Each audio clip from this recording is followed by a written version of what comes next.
Proud Pluot by Nick O'Brien.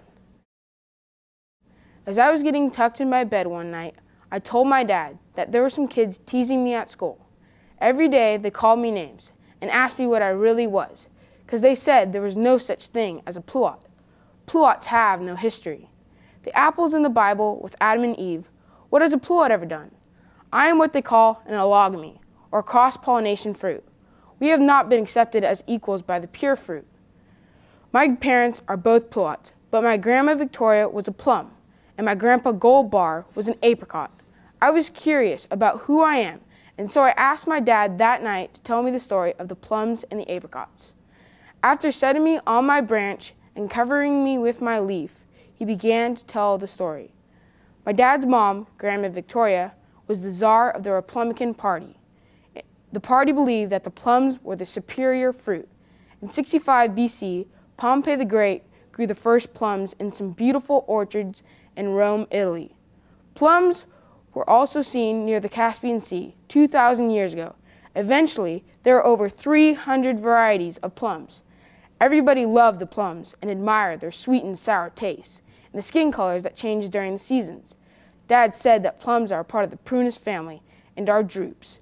Drupes are fruit with a hard stone pit that covers the seed in the middle. Plums are served dried or fresh and make good juice and wine. The people also love plums because they are nutritious. My dad said that Grandma and the plums were filled with vitamins such as A, B1, B2, and C, and they were antioxidants. Antioxidants was a big word I could not even say, and he had to explain what an antioxidant was and why people like them. Basically, they help protect your body from bad things like cancer and illnesses. People like to eat things that have health benefits. My grandpa Gold Bar was an apricot and senator of the Democrat Party.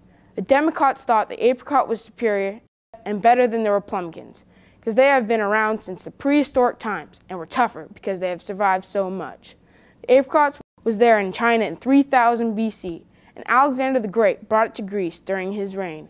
Our apricot side of the family was also a prunus and a drupe. I was confused as my dad told me more and more about the apricots. They sounded a lot like the plums on Grandma's side of the family. They were both filled with antioxidants and both had similar vitamins in them. So why did the Republicans and Democrats fight? Dad said that the two parties fought so much about who was better and what their differences were that they did not see how much they had in common.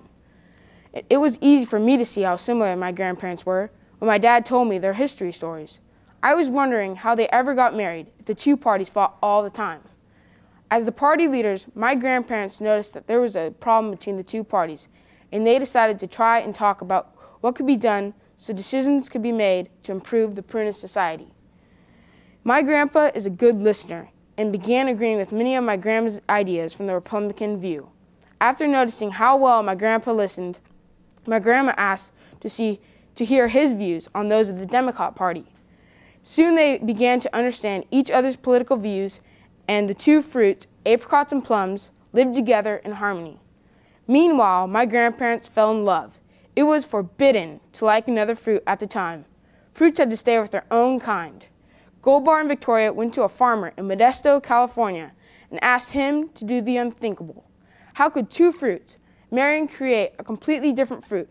The farmer figured it out, and the rest is history. The Proud Pluot was born.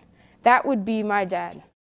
We knew that the deadline was coming up for the Imagine This contest, and we started brainstorming about all the local fruits in California, and then we came up with the Pluot, and we knew that the elections were coming up and all that, and then later while I was writing the story, I came up with the names for apricot as Democrat and plum for Republican. Before, our teacher told us to do a research project on the Pluot, and then write your story. And I just wrote about Farmer Zager, and I knew he was from California, but I never knew he was from Modesto. To make my story different than the others, than just describing how good this fruit, I want to make it so you can relate it to life today. Kids like to write when they get something out of it. Kids don't like to write when you just get a grade. They like to write when you get a prize, and you get to do things, you get to share your writings, and you get to read to other kids and stuff like that, and you get to learn about something.